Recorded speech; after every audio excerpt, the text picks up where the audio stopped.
Hello and welcome to the Superposition Guys podcast. My name is Yuval, and my guest today is Nir Minerbi, co-founder and CEO of Classiq.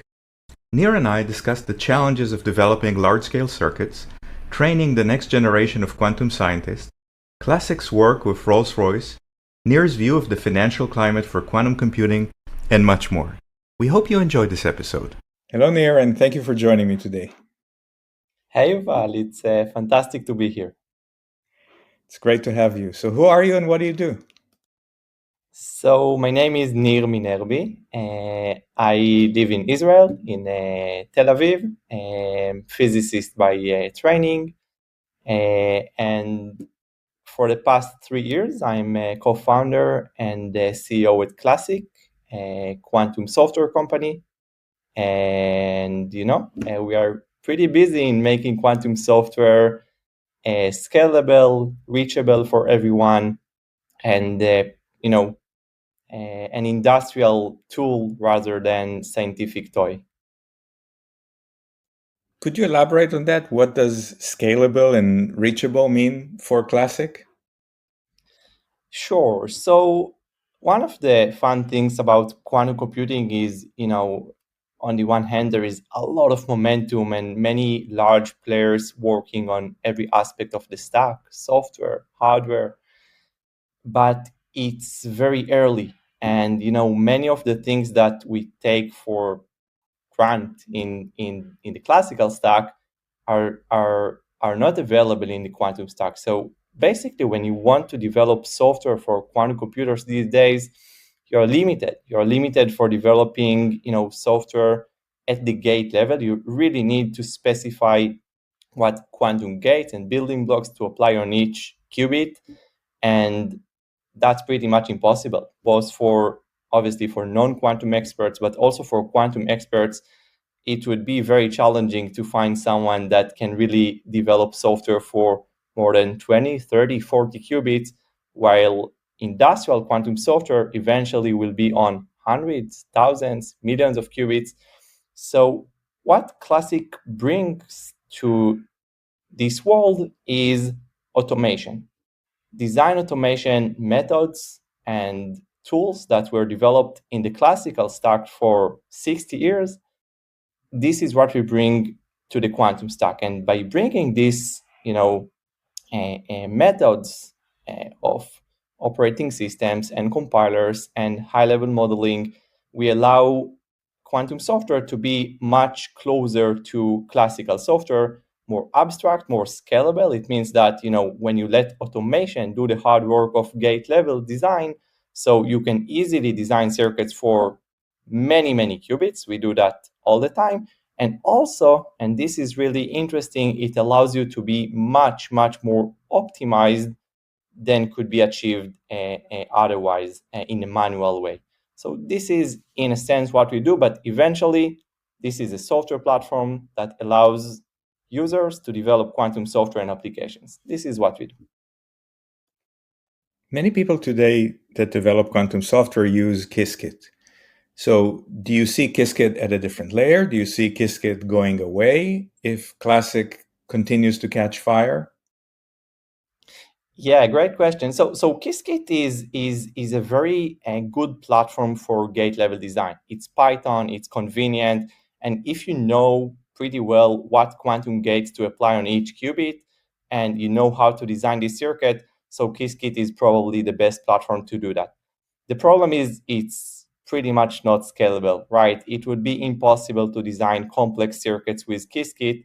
And also, by the way, non-complex circuits in an optimized way, because when you do that in these levels of abstraction, you need to take care of many design considerations like connectivity of the qubits and uncomputation of some blocks and so on and so on and so on.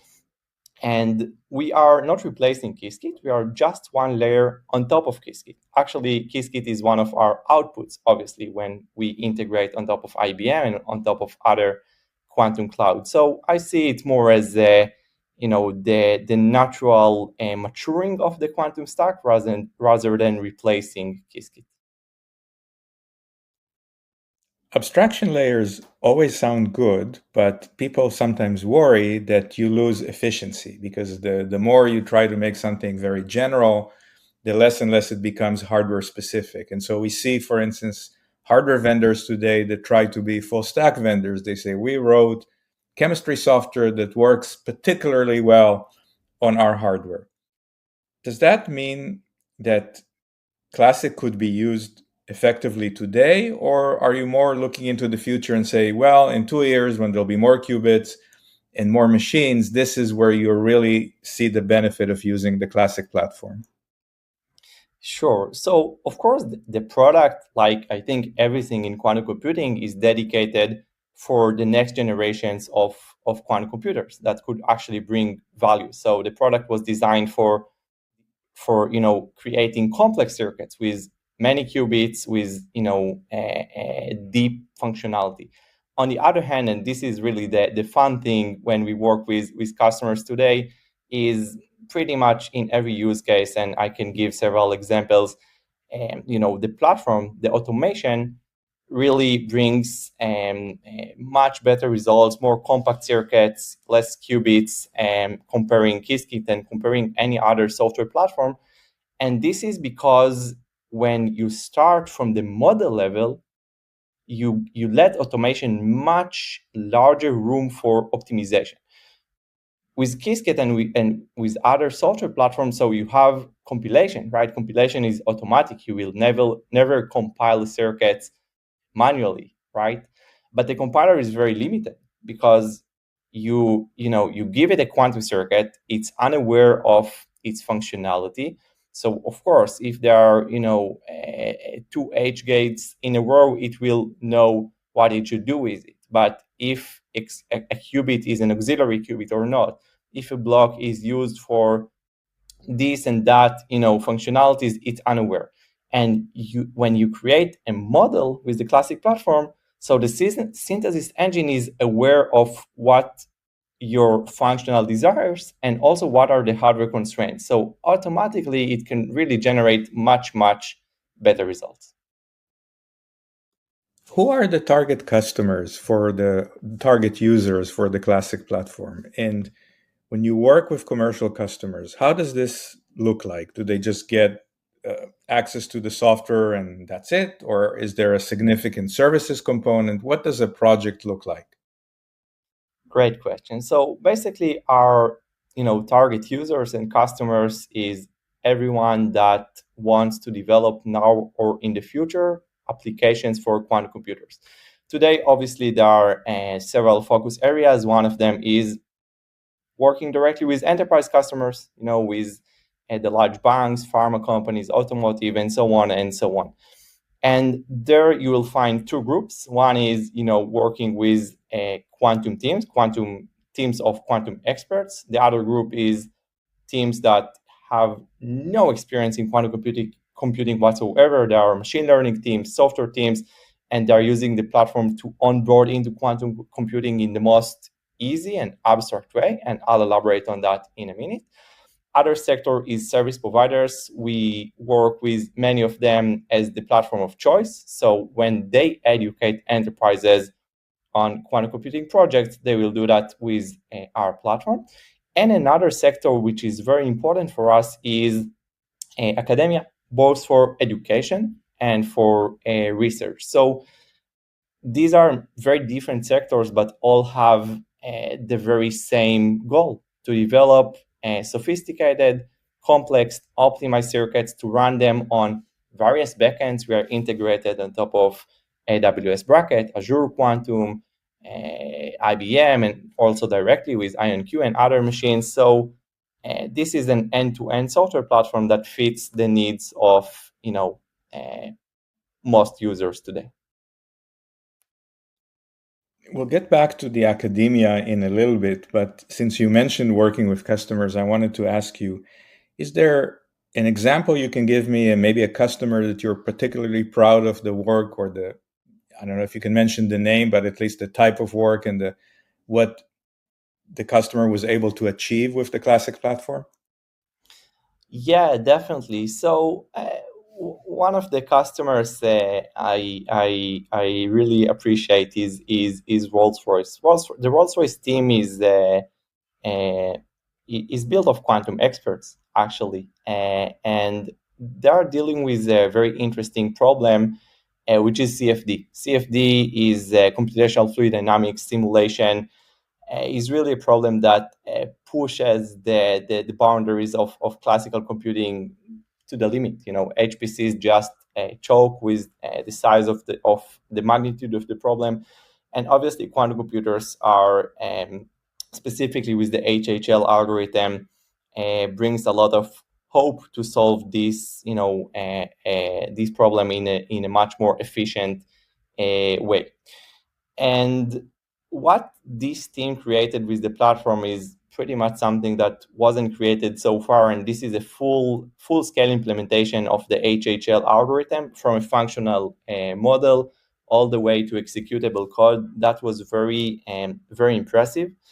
And this is one type of a customer that knows exactly what they want to achieve. They understand that creating real proficiency and assets in quantum computing is not something that you can do in 2 weeks of POC. It takes time.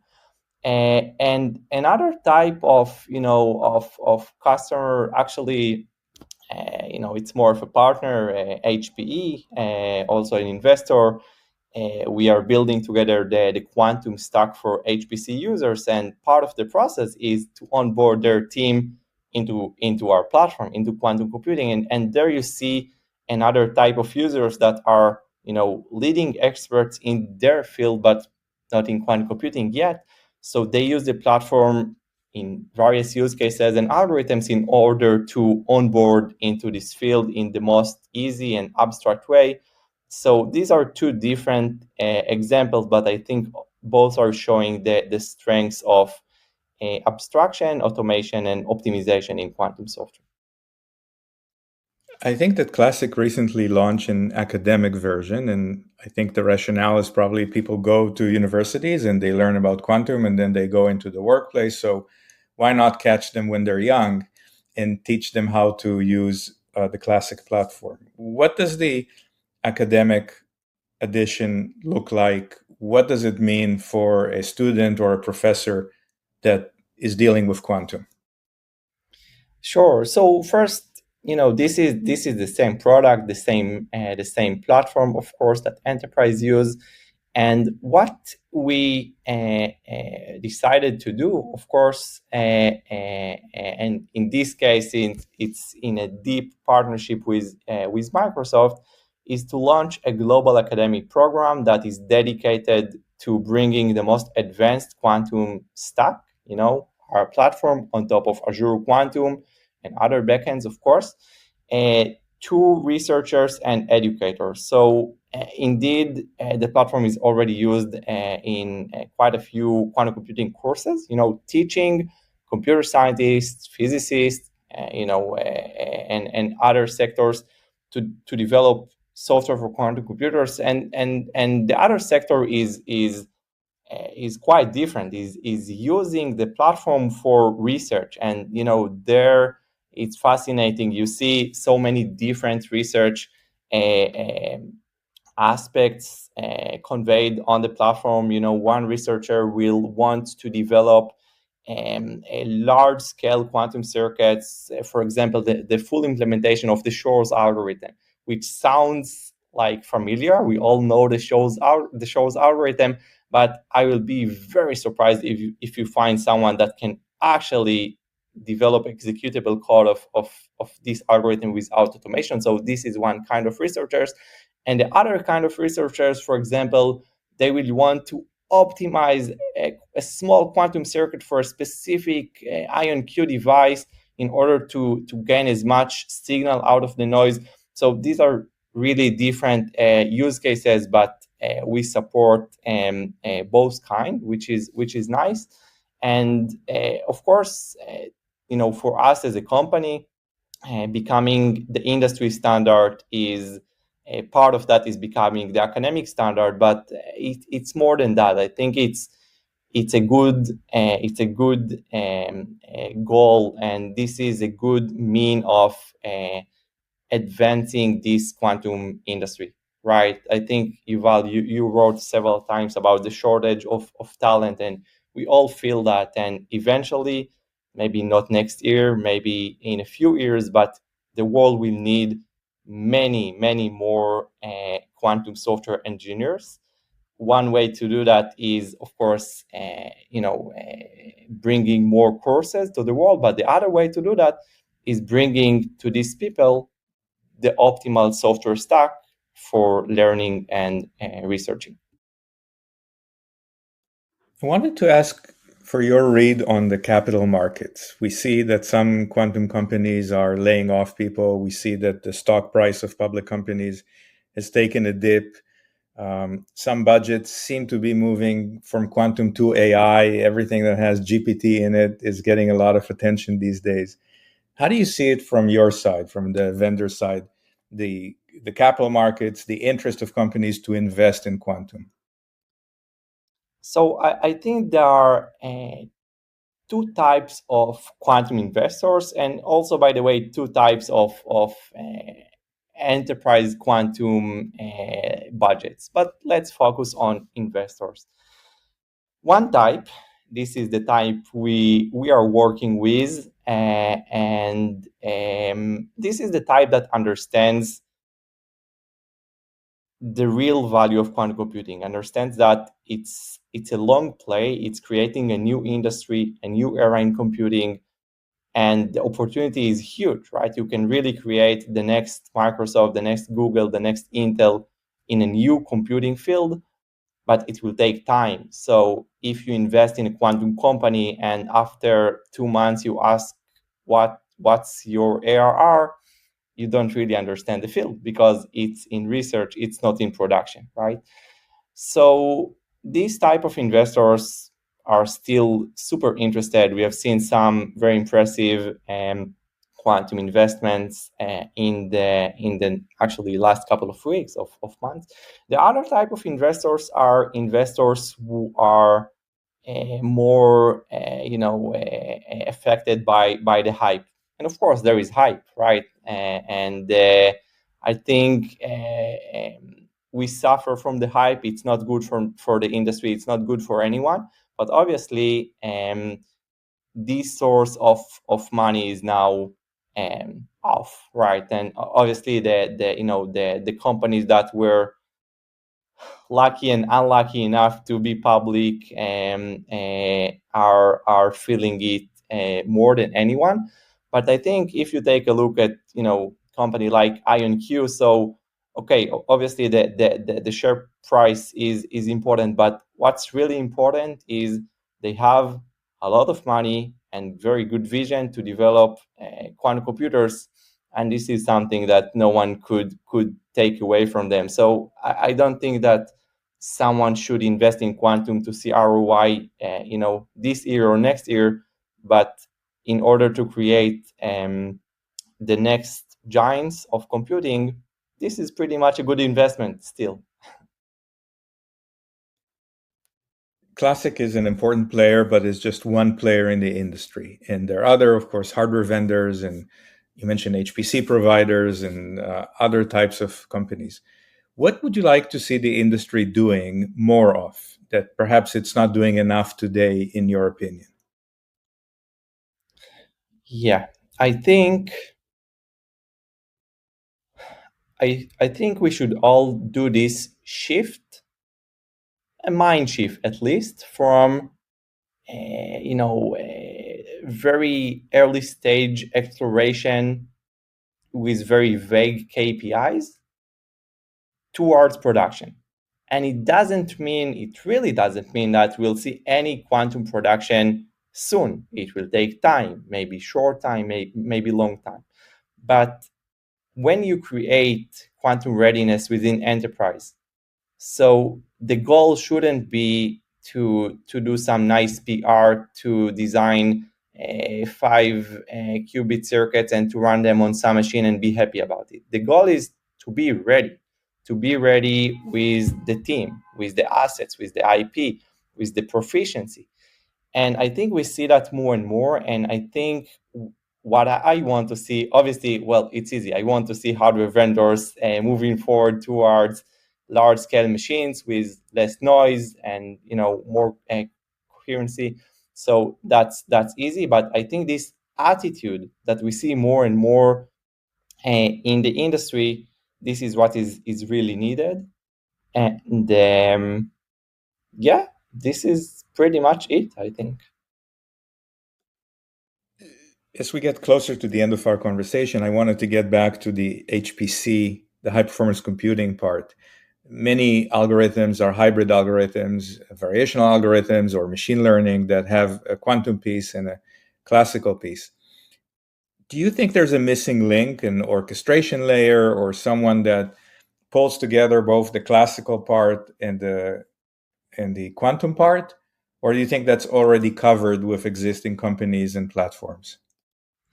Definitely there is a missing link, and we see more and more focus on it. By the way, it's not only hybrid execution itself. Many companies think or say they have integration with quantum clouds, but when you actually trying to build this deep integration, the ability to design a quantum circuit and to seamlessly execute it and get meaningful results via quantum cloud or in direct integration, that's complex. When you try to do that in a hybrid way, it gets even more complex. So I think we see more and more companies, IBM and HPE and AWS and Dell and others leaning towards this this hybrid approach.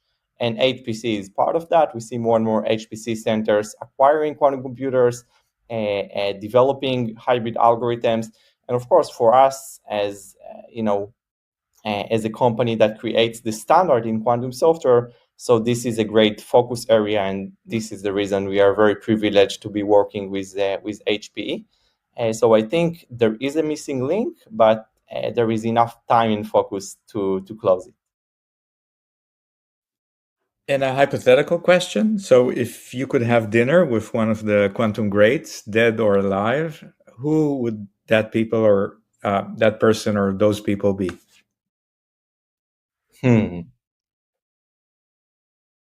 Well, I'm not very creative in general, but I won't be very creative here as well. I would choose Feynman. I think what would interest me to ask him, I'm sure there is going to be a very nice dinner, but what I would like to hear from him is, we all like to say, to quote him and say that the original motivation for quantum computing was simulating nature, right? And of course, we see progress there, but we also see more and more algorithms in very different fields. I would really love to deep dive with him on, what he sees as the optimal way to simulate nature with quantum computers. There are many good directions, but not a very good solution or answer. So that would be really interesting. And yeah. And last, Nir, what kind of people would you like to contact you? What kind of partners or are you interested in hearing from after this podcast? I think anyone within the industry or outside the industry that is, willing to take part in this exciting field, so I hope to be reachable, and please contact me over LinkedIn, email, anything like that. That would be my pleasure. Excellent. Nir, thank you so much for joining me today. Thank you so much, Yuval.